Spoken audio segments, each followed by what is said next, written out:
hello! Bonjour à tous! Allez, rendez-vous en live ce matin pour préparer des petites bouchées chorizo et chèvre. Je vous laisse arriver.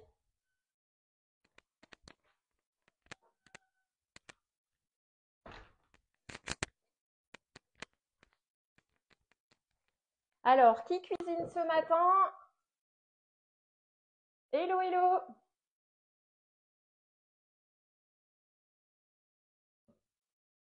J'ai l'impression d'être de travers. Hop. Coucou à tous!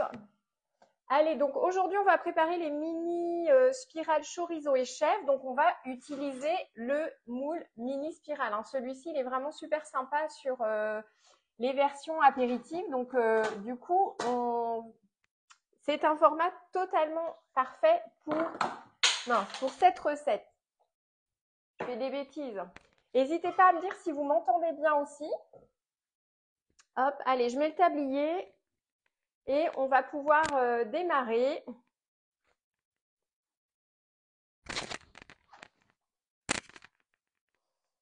Hop. Donc, petite recette très sympathique. En plus, elle se mange bien fraîche. Donc, c'est vrai qu'avec la période un peu de chaleur que nous avons, c'est plutôt de bon augure de se dire qu'on va avoir ce genre de petite recette. Hein. Alors, j'ai sorti mon cul de poule, mais en fait, c'est mieux que je prenne mon petit pichet verseur. Donc, je pousse tout ça. Allez, du coup, je démarre. Donc, au niveau des ingrédients, juste pour se redire, parce que je vous avais noté les ingrédients en prévar là pour aujourd'hui. Il nous faut 2 œufs. Il nous faut 80 g de chorizo doux. Donc, le chorizo doux, hein, vous pouvez le prendre soit en grand format comme ceci ou soit en tranches.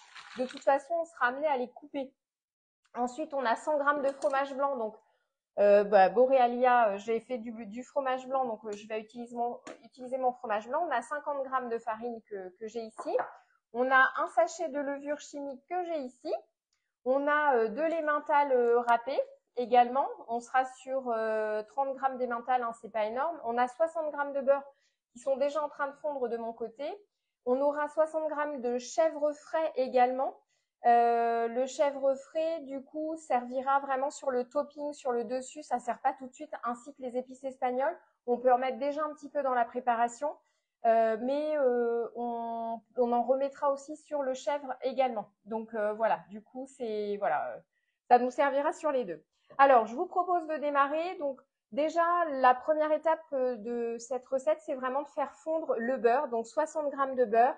Vous faites fondre à la casserole, vous faites fondre au micro-ondes, peu importe, mais en tout cas, vous faites fondre. Ça, c'est la première étape. Ensuite, on va prendre nos 2 œufs, on va les casser dans le pichet verseur. Hop.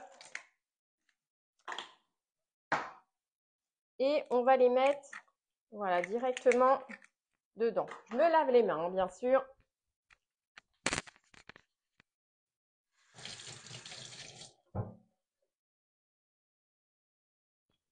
Hop, donc bien sûr, on prend la cuillère magique. Hein. On n'oublie pas, cuillère magique, on fouette bien tout ça.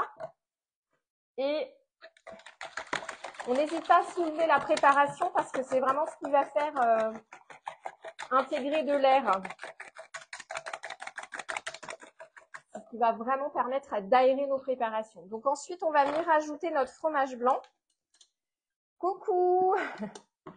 Alors, on va venir ajouter notre fromage blanc. Je prends une grande cuillère. Donc, notre fromage blanc, on va venir mettre 100 g de fromage blanc.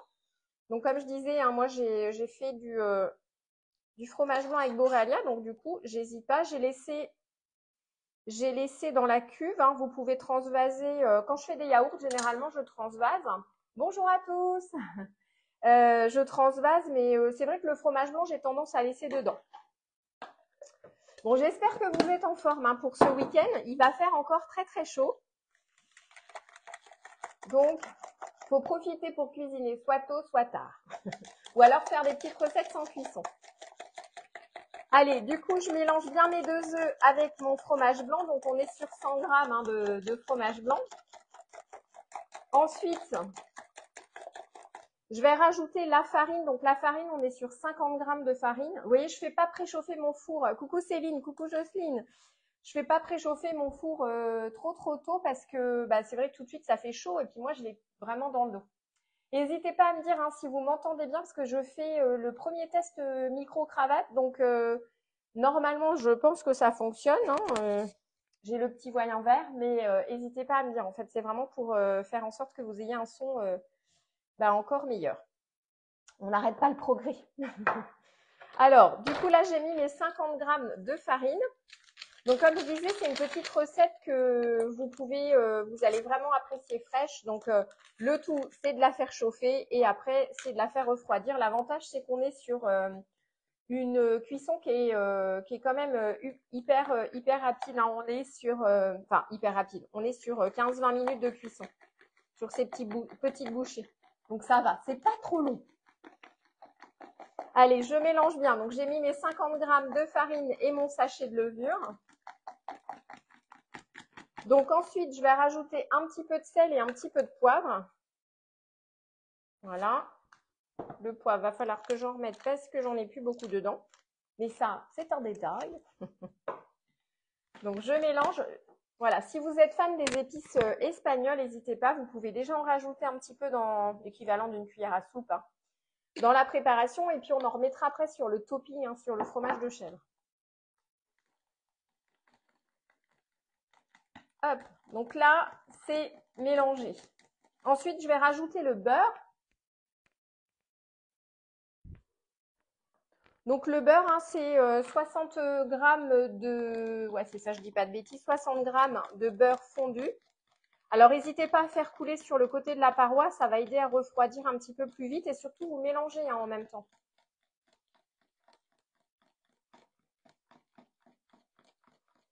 Hop. Voilà. Et ça, on va mettre de côté. On va s'occuper du chorizo. Alors, ce que je fais juste, c'est que je remets mon fromage blanc au frigo. Voilà. Ça, j'enlève.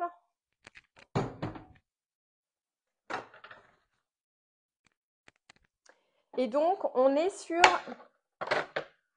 80 grammes de chorizo. Hop.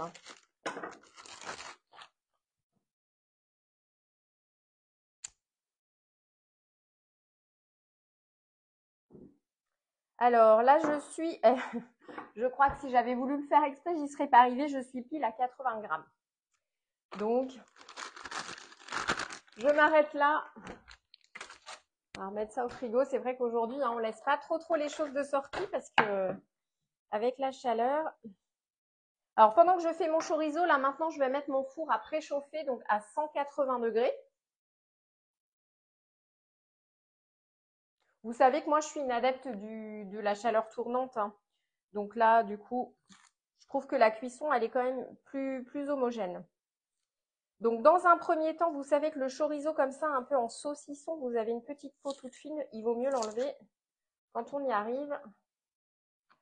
Parce que, bon, c'est comestible en soi, mais pas forcément très digeste, je trouve. Donc, moi, j'hésite pas à l'enlever. Hop.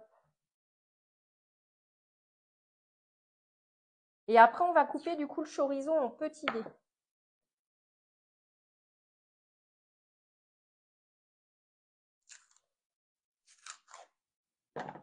Donc ça, petite recette très sympa. Hein. Encore une fois, pour des apéros un peu fraîcheur, puisque ça se mange froid, c'est vraiment sympa.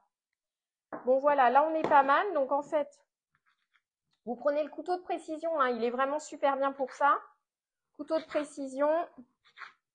On va couper d'abord des petites rondelles et ensuite on va couper des petits morceaux. Il vaut mieux que ce soit pas trop gros, comme ça, ce sera encore plus fondant.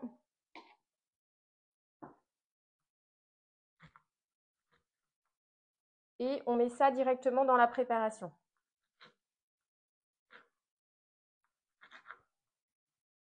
Hop. N'hésitez pas, hein, si vous avez des questions, j'y réponds volontiers. Hop.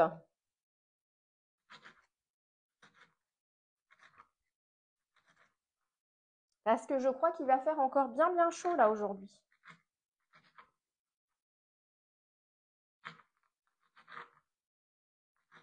Donc, petite recette et après, j'avoue que je ne suis pas certaine de rallumer le four tout de suite. Après, on verra en fin de journée, j'avoue. Donc, mes petits dés de chorizo, c'est très bien pour cette recette. Hop, je les mets au fur et à mesure dans le pichet.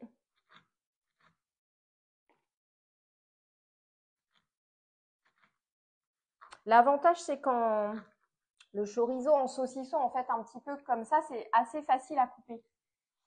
Alors, je sais, peut-on mettre autre chose que le chorizo? Oui, bien sûr, bien sûr. En fait, c'est possible de mettre du jambon. On peut très bien mettre des petits lardons, du bacon. Après, on pourrait très bien envisager une recette avec du thon aussi pour faire vraiment les petites bouchées de la mer. Donc oui, oui, sans aucun problème. Et après, en fait, vous pouvez très bien préparer la base de la pâte, la diviser en deux, faire une moitié alors chorizo, une moitié jambon. Vous pouvez complètement personnaliser, hein. On a 24 bouchées, 24 mini-spirales. Donc, on peut très bien se dire aussi qu'on fait une base de pâte centrale et ensuite, on la divise en deux et on fait deux parfums différents. Mais de base, en tout cas, si on veut faire qu'une seule préparation, aucun souci. Il suffit simplement après de mettre un peu l'ingrédient, enfin, je vais dire un peu ingrédient mystère. Là, c'est le chorizo, mais voilà, vous pouvez mettre l'ingrédient de votre choix, en tout cas. Et même si vous vouliez mettre des petites crevettes aussi coupées en morceaux, c'est complètement possible. Sur cette base de recette, ça le fait bien.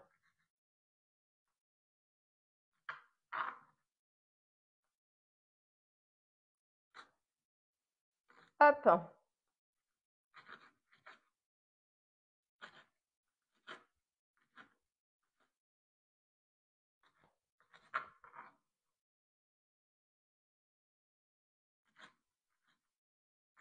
J'arrive au bout de mes petits cubes de chorizo.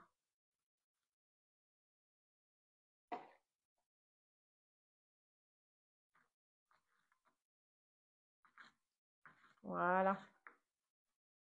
J'ai une recette d'ailleurs sur mon blog, pareil, de petites bouchées crevettes, un peu dans le même état, dans le même esprit, avec le même moule d'ailleurs. C'est vrai que c'est pas mal, j'avoue. J'aime bien. Donc là, je vais finir de mélanger à la spatule. J'enlève ça. Et un petit passage de main, de nettoyage de main aussi. Parce que le chorizo, l'air de rien, c'est assez gras, hein. Hop. Donc, je prends la spatule et je mélange bien pour que finalement mon chorizo soit bien nappé de préparation. Donc là ensuite, on va verser, ah mince, j'ai oublié de mettre l'emmental, pardon. On va rajouter l'emmental, donc là on est sur 30 grammes, pardon. J'allais être très généreuse. Donc 30 grammes.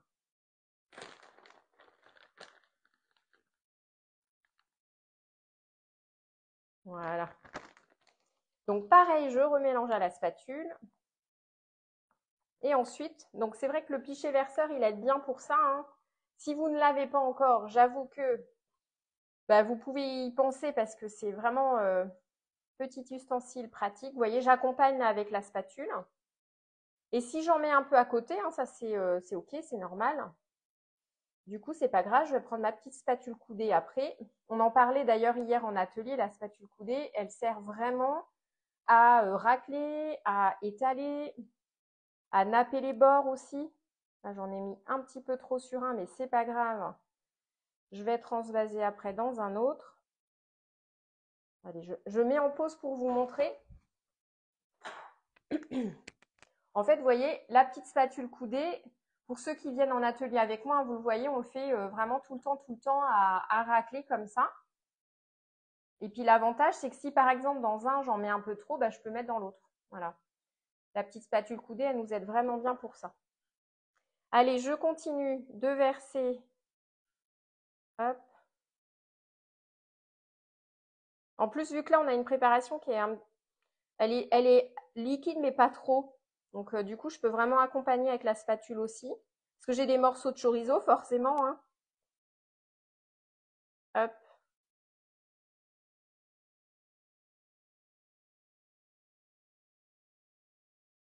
Comme ça me permet de bien répartir.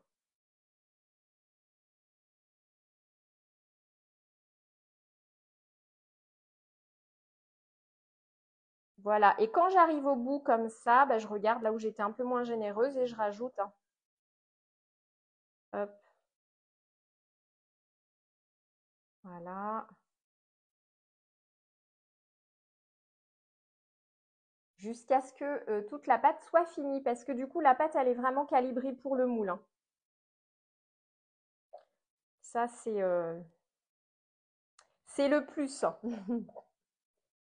Alors. Et puis après, pareil, je vais redonner un petit coup de spatule coudée pour bien nettoyer. Ce sera tout bon. Hop. Voilà, je vais m'arrêter là. Donc, ma petite spatule coudée, le petit accessoire chouchou. Hop. Vous voyez, je racle complètement. Et après, ce qu'on va faire, c'est qu'on va mettre une toile de cuisson dessus.